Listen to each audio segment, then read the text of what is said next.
Olha só, eu vou deixar para você mais uma aula sobre PIS e COFINS. Eu sou o Marterson, esse é o canal Contabilidade e Negócios. Se você gostar do conteúdo, se inscreva no canal, ative as notificações, porque todo dia eu posto conteúdo novo aqui. E na descrição, caso você queira se aprofundar mais ainda no conhecimento desse assunto, eu vou deixar alguns links. Um link meu do curso de Planejamento Tributário e outro link da minha escola de contabilidade, finanças e tributação, onde eu abordo tudo isso e muito mais. E também vou deixar o meu link pessoal do meu WhatsApp, caso você queira conversar comigo, para perguntar, para conhecer melhor sobre os meus treinamentos. Agora fique aí com essa aula que eu preparei para você. Abraço. E como nós já entendemos que o fato gerador e a base de cálculo pode mudar de tributo para tributo, de regime cumulativo para não cumulativo, essa aula é bem breve, tá?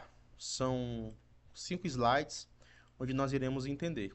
Então, o fato gerador e, consequentemente, é a base de cálculo da sistemática não cumulativa, é a receita mensal, que corresponde o quê?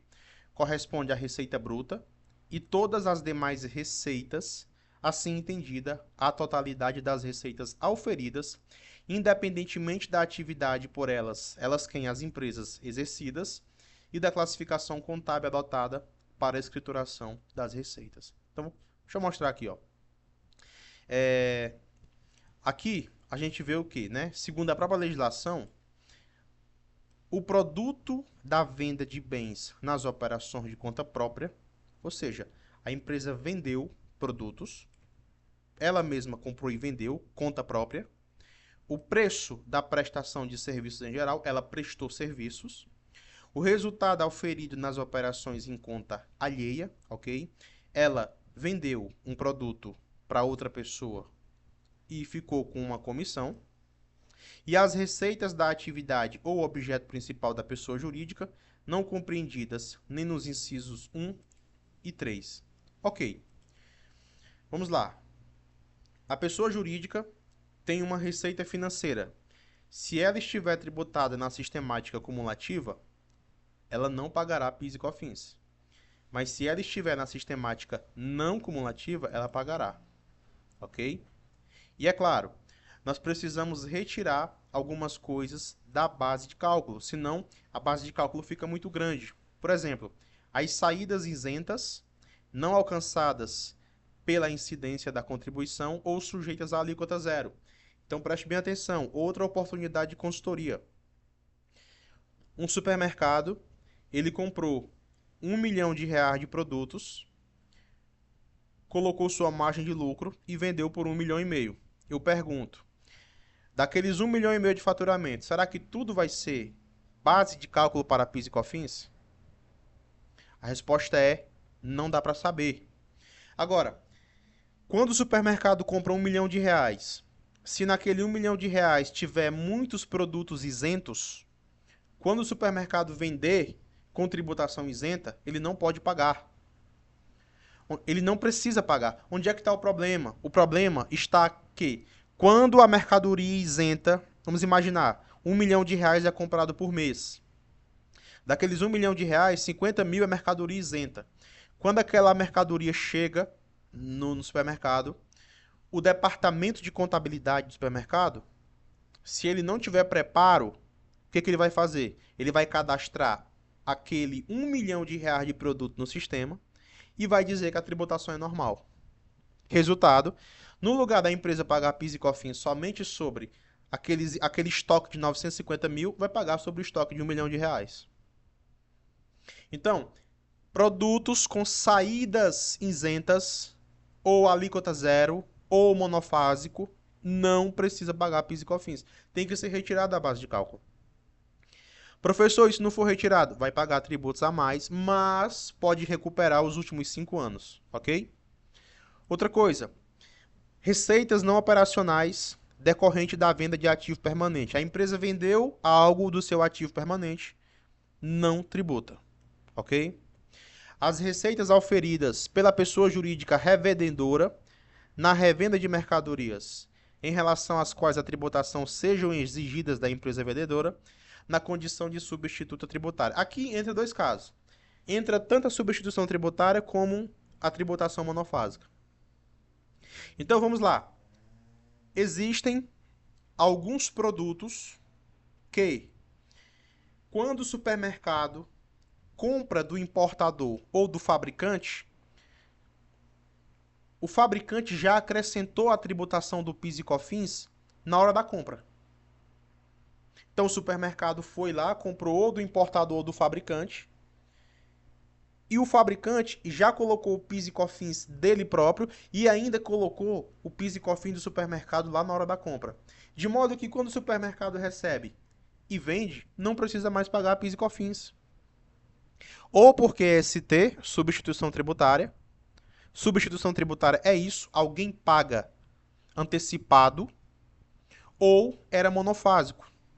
Tudo bem? Mono, uma. Fásico, fase, uma só fase.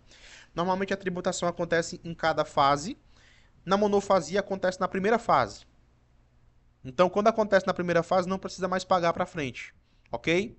E também as receitas de venda de álcool para fins carburantes. Tem mais? Tem. As vendas canceladas e os descontos incondicionais concedidos também precisam ser retiradas da base de cálculo.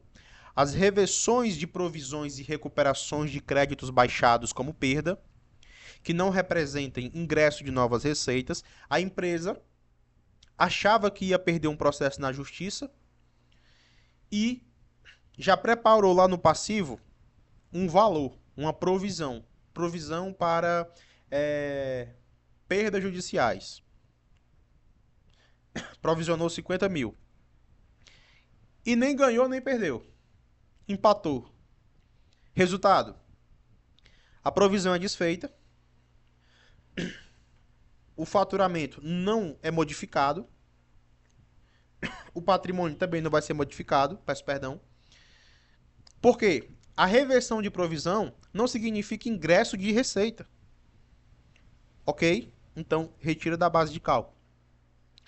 O resultado positivo na avaliação de investimentos pelo valor do patrimônio líquido, os lucros e dividendos derivados de investimentos avaliados pelo custo de aquisição, que tenham sido computados como receitas. Isso aqui já entra na contabilidade mais avançada, ok? Somente empresas grandes têm isso aqui. As receitas financeiras, exceto juros sobre capital próprio, a partir do dia 1º de abril de 2005. Então, as receitas financeiras entrarão na base de cálculo, sairão, né, da base de cálculo do PIS e COFINS, ok? Agora, essas receitas financeiras são aquelas que já foram tributadas, né, que são recebidas, mas que já foram tributadas, ok? Outras receitas financeiras serão tributadas normalmente. O ICMS e o IPI, quando compõem o valor do produto, também serão retirados. E aqui nós temos as alíquotas. E aqui eu vou trazer uma novidade para você.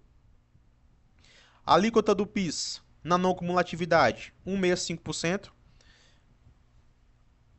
A alíquota da COFINS, 7,66%, né? 7,60%. E a alíquota da receita financeira, mesmo a empresa estando no lucro real, 0,65% de PIS e 4% de COFINS. Professor, e essa receita financeira aqui, tem que ser tirada ou não? Se for uma receita financeira oriunda de uma participação societária que a outra empresa paga a sua empresa, tem que retirar. Mas, se for uma receita financeira, por exemplo, a empresa aplica um valor, ou na renda fixa ou variável, ou na poupança, e no final do mês teve um rendimento. Sobre o rendimento, paga-se um PIS de 0,65% e a COFINS de 4%. Ok? O curso está ficando difícil? Ou está ficando legal? Quando a gente estuda tributação, a gente começa a perceber as pegadinhas, começam a aparecer as exceções. E o que mais tem no direito tributário é exceção. Ok?